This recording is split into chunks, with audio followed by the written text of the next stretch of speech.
Thank you, Group Captain Venkatraman, for a wonderful introduction and invitation. My heartfelt thanks and gratitude to all of you who are present here this evening, despite a festive time outside and rain, conducive for rains. So really grateful to all of you for being here.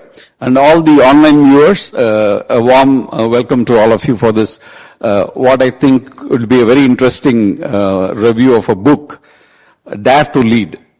In fact, we have had several books on leadership. So when I came across this book, Dare to Lead, it was slightly different from the normal leadership model. So the author, Bren Brown, had done a lot of research on shame, vulnerability, and leadership, and offers some real good strategies for leaders to inspire connection and drive organizational success. So the summary of the book, I'm going to quickly run through before we get on to the panelist who has got great insights. First, she says leaders should be courageous. Now, if the leaders have to be courageous, they should make themselves open to failure, engage in difficult conversations. And courage is about leaning into discomfort and uncertainty. So when I think about courageous leadership, immediately what came to my mind with the recent context, when India lost to New Zealand, after almost 12 years of success, and I was wondering what Rohit Sharma would have had a conversation with in the team. Would he have really admitted, saying, yeah, I failed to deliver and that's the reason why our team lost to New Zealand?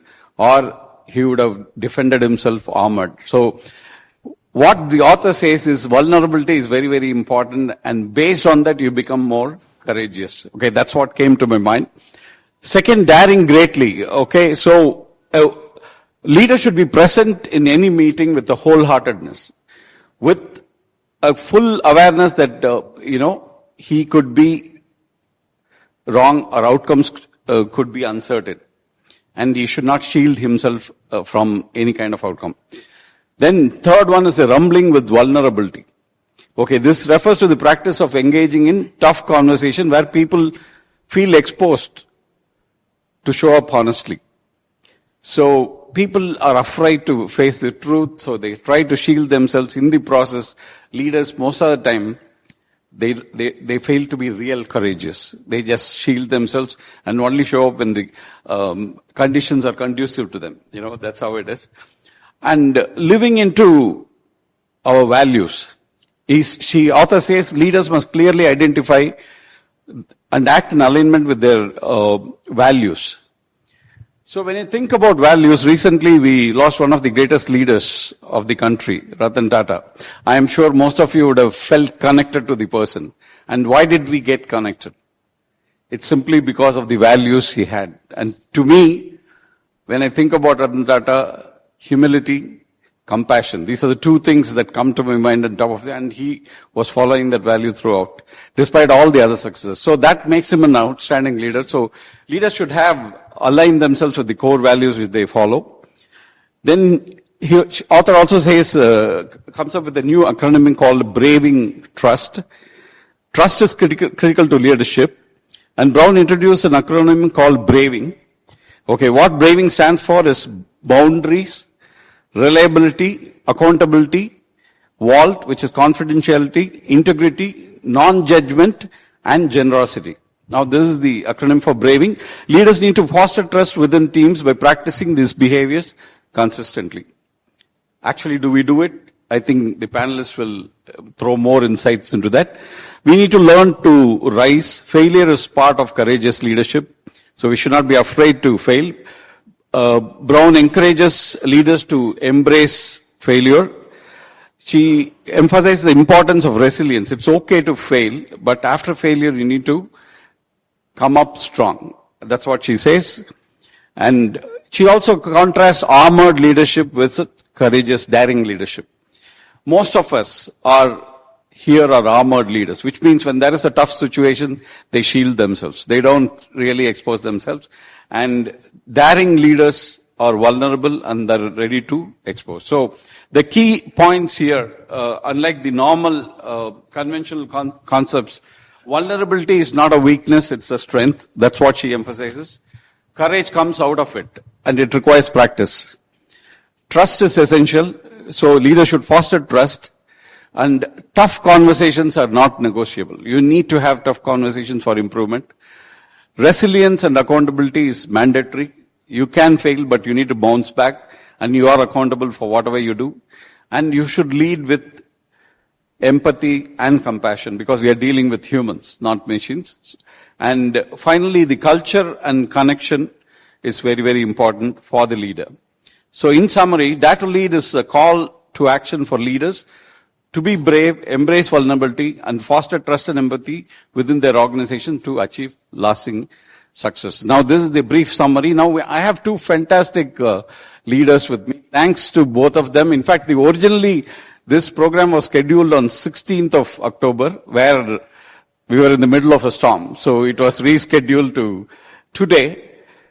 This is no different, actually. But still, we dare to review the book on this day. So thanks to both the panelists who quickly agreed to the change of dates and still agreed to come on a date which is not conducive for audience. Thanks for that. They deserve a big applause for that. And both Subbu and Rajaram has been great leaders in their corporate world. Not only a great leaders in the corporate, even in the non-corporate entities, they have been leaders. So we are going to have great insights from both these gentlemen. So I will start off with Subbu, then the same questions applicable to Rajaram also. So my first question is, you are so much used to the traditional leadership models. So how does this vulnerable leadership, which the author tries to share or come out, are you buying that concept, or do you have a different view? So I want you to share with the audience the key points you took away from this book with respect to the conventional leadership and what she advocates. Yeah. Thank you. Thank you, Ram, and good evening, ladies and gentlemen. Delighted to be here, delighted to be part of it, and thanks to this evening, I got a chance to meet Mr. Rajaram again, so good evening to him also. Well, first and foremost, I am using notes, okay? You must understand that. The reason why I am using my notes is just to make sure that, this book, Ram, is actually very easy to understand. It's also very easy to misunderstand. Because most times you feel whatever that is being written when you read it, it kind of stays with you. But both Rajaram and I think both of us will agree that in one reading you just can't really get to the crux of it or what exactly is being said, because completely it's emotional. It's about emotions. And emotions are never easy stuff. It's not straight line stuff at all. It's always goes all over. So vulnerability in the Indian context, Ram, is weakness.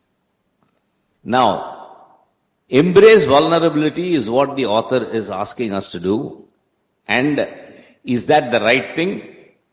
Well, if you ask me, yes, it is the right thing. Probably what happens in an Indian context is display of vulnerability is what is missing, or we don't try to display vulnerability. Yes, we are vulnerable.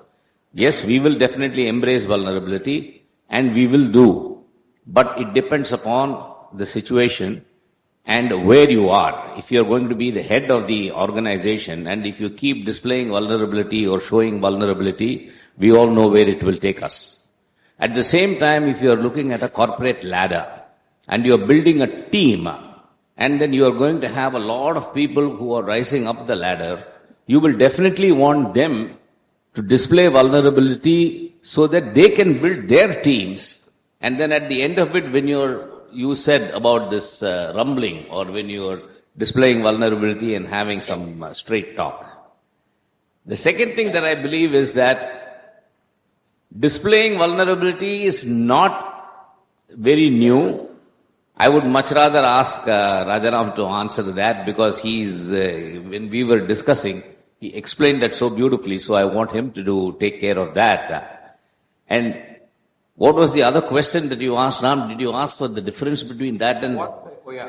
Like, does leaders of today have to make a shift towards this or stay the same way, like the conventional model? No, I mean, I don't think there is any conventional model in India.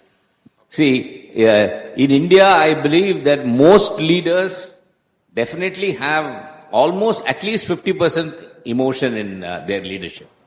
So what she's talking about in terms of emotions coming into leadership and, not just being very rational as the Western model is, that's not fully applicable at the Indian context. But I do definitely believe that the one thing that caught my attention as soon as I started reading the book is that leadership is not about winning or losing. It is about having the courage to show up. Be there. We have all done it. It's not been put in so many words. I mean, I'm sure many of us who have been in business or even in personal life, like I remember between the 16th and now, I had to go and get a medical report. That was suddenly the doctor had said that please get your PSA tested. Your age is there, this is the time. And he looked at an X-ray and then he said get a PSA test. And I said, oh my God. Now I think he's suspecting something. PSA is any malignancy in the prostate. What's happening? Then the report was supposed to be ready the next day. I didn't go. I said, no, I'm scared to see that report. I was afraid to see that report. I didn't know what was the report going to say. Then the day after that, I did go. I found the courage and went there. That's just an example. The same thing happens. You quote. You're bidding for a very large contract. But then the first thing they say in terms of sales is that you must have the courage to ask for the order. Now, we love to quote, and then that asking for the order is something which is really scary because that word no, you don't know what will happen. So, let me leave it there, Ram. I think we should get Rajaram into it and so that he can throw some light into that. Definitely. Yeah, thanks, Subbu. You brought out the importance of courage in your own way and how much we are afraid to ask, okay? Now let's have Rajaram share his views on this.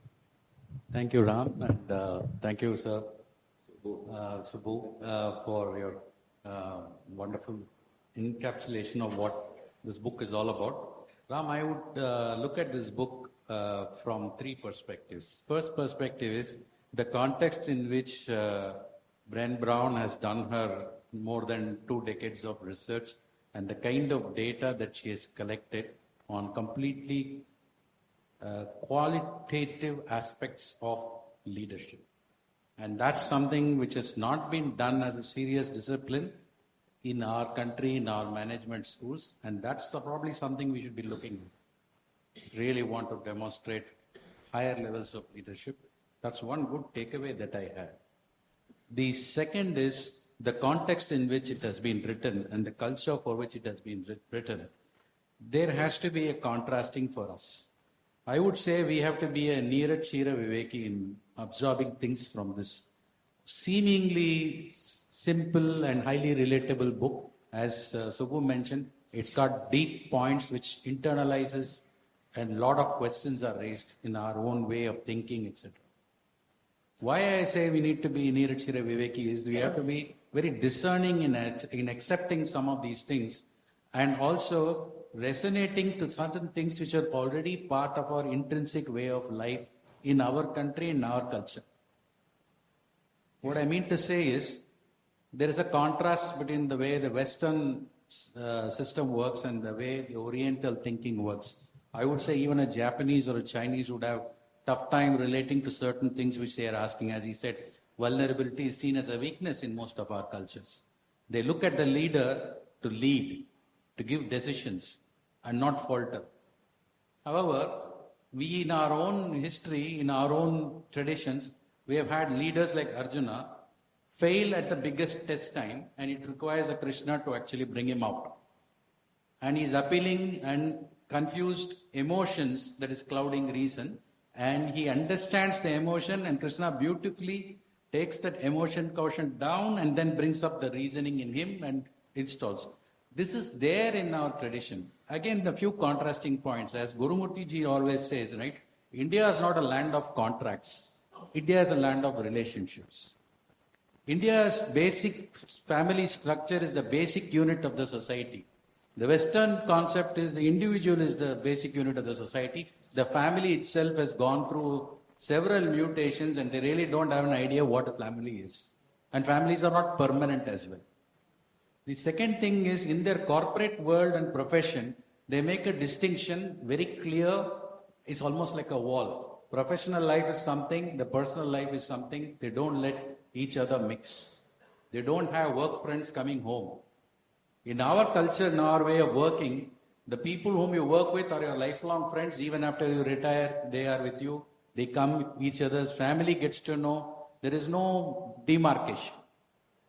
So intrinsically, our system has a lot of support for expressing emotions and understanding emotions and dealing with different personality types by force of necessity.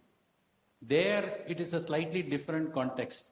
Becoming so individualistic, becoming so compartmentalized, and in the corporate world becoming very transactional, they cloud their emotions or they see that expressing themselves in their full is not professional, quote unquote, right? So therefore, this book makes a lot of sense to take them out of the shell, shake them up, and tell that actually being leadership, being a good leader, is to understand how humans work. The human, very human nature of everything that we do, not just business, but everything that we do is as important as the rational expectations and the drive for productivity, efficiency, and all the modern systems of management that has come. Now, America and the West are rediscovering the fact that people have to be treated as people. And there should be a diversity of opinions. We have always had this Vipra Bauda Vadanti. That is something they are grasping. That's the context in which this book has been written for them.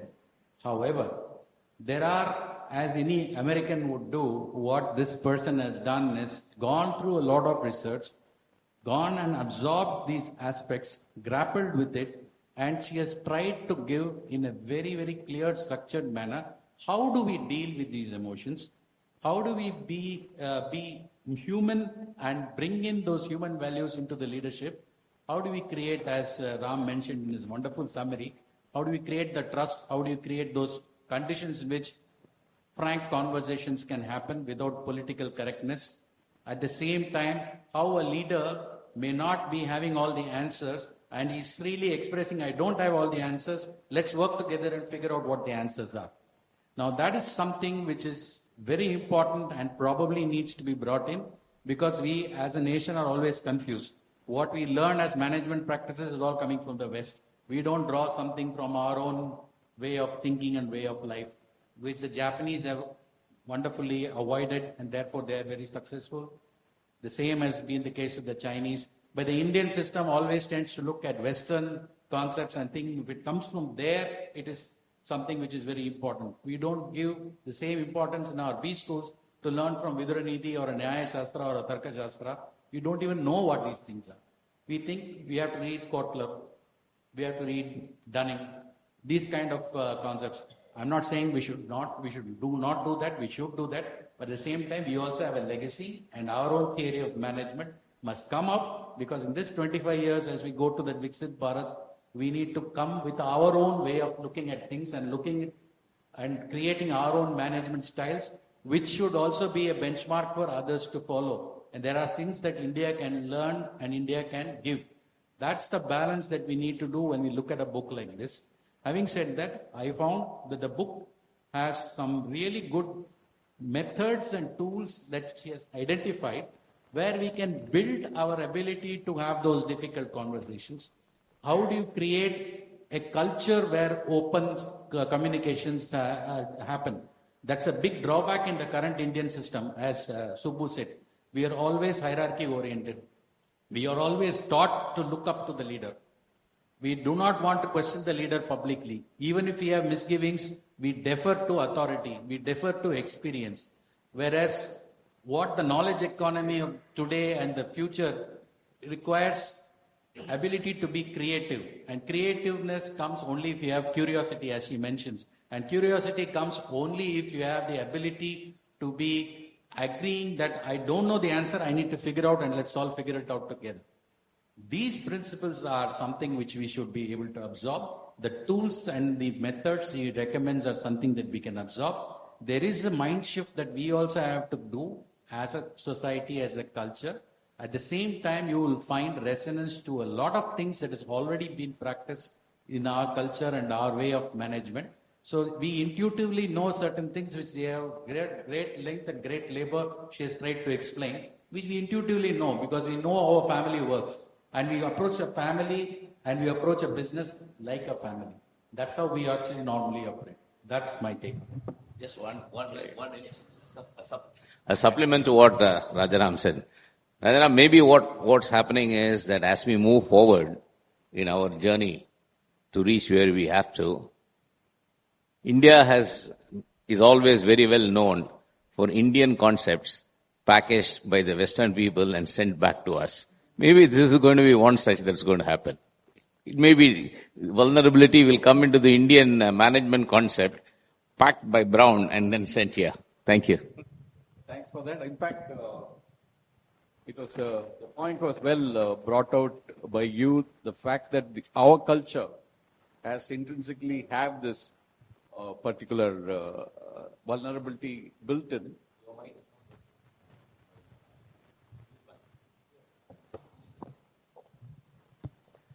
So it's already built in, so we don't need to do anything extra, just to reinvent ourselves and do that. Probably that's one reason why most of the global companies are led by Indians.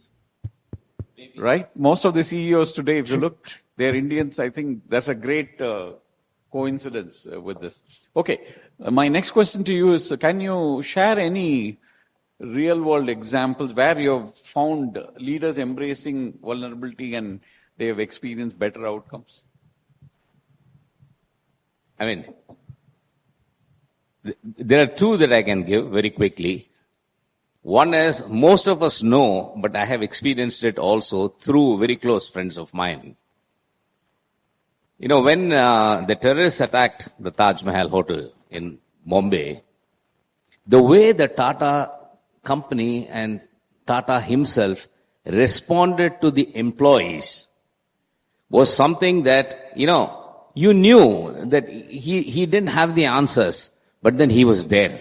The next day he was there, he was present, he made sure that every single person believed and felt safe being part of that organization. Even for outsiders like us, rank outsiders. At that point in time, what we saw on television, we heard in the news, we saw in the newspapers. But then, imagine these inanimate stuff was sending emotions back to us, saying what kind of an organization, and that is the reason why that organization till today, I would consider internationally as an organization which believes in emotional intelligence, managing emotions, making sure that, because I know a friend of mine who joined, when I joined as a graduate engineer trainee, he joined Tata's as a management trainee. Within 2 years, he said, Subbu, I will retire from the Tatas. I said, hey, how can you say that? He said, no, this organization is like that. I already feel part of it. They made me feel, he was absolutely low down in the accounts department. Just imagine somebody like that saying it at that point in time. I said, man, and I was also in a very large organization. I didn't feel like that. I was just waiting. When am I going to finish my graduate engineering traineeship and get out? I don't want to give the name of the organization, but I did learn a lot. There's no two ways about it. That is number one. Number two is that, when it comes to emotions, knowingly or unknowingly, I didn't read this book. It is a question of how you see your employees. You don't look at them as employees. If you don't look at them as employees and you start treating them as human beings, you suddenly realize that there is a complete change in the way in which they react to you. And I'm fairly certain Rajaram would have had personal experiences. I've had personal experiences. People go through crisis.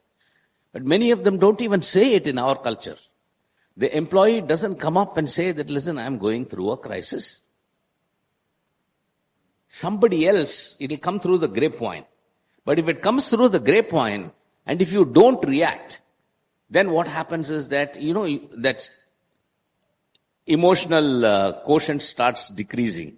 Whereas if you do, and without embarrassing, because again, exposing somebody's weakness or somebody's problem in a group is considered weakness in our case. It cannot be done in a group meeting, saying that, hey, I believe your wife is having this, and you're having a problem, and you're finding it difficult for treatment, etc. Can we help you?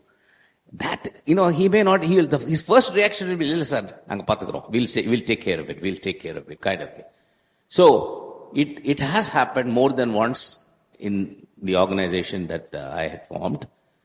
And without being very conscious of being, trying to be very emotionally connected or trying to do the vulnerability area, nothing like that. It was just a constant thing. Maybe having been brought up in a very large joint family, it became automatically. But I have seen that happening. Not to that person who got, the result of what I did, but to the rest of the people. The rest of the people, so much so to say, it's a matter of, I don't want to say it, but we went through terrible times in the company. Terrible times. There have been times when, as an organization, we could not pay for 6 months continuous running, and none of the guys are very rich. They all depend on the salaries. But believe me, not a single person left. That entire team continues to be there working under my son. They're still there. It is just, I thought it was a mutual trust that was built. And yes, I do believe that it has happened. And when it comes to this, I also want to add, it was not as though I am one hell of a God figure in the company or anything like that. I have let go of a lot of people. I've called people and asked them to go home, not had frank talks, etc., which we will come to it, I guess, when you move on. Yeah. Thank you. Thank you very much. That was fantastic, Subbu. I think most of us find it difficult to ask for help when you are in trouble. Yeah, that's also inbuilt in our culture. Now, Rajaram, can we have your real-time examples? On this point of asking for help, I have a recent and personal experience which I thought I can share here. As you know, we are a small company, about 65 people, a small IT company, started by 3 of us. The main first founder is my college classmate, and there is one more gentleman and myself. We 3 were the promoters. And it came to a certain situation where our viewpoints started diverging. My college classmate, who was a founder, had a different vision. He wanted to take the company in a different direction. And we were not able to converge on to staying together. The fundamentals is you should have trust amongst the 3 of us, and we must have convergence in the direction of the company.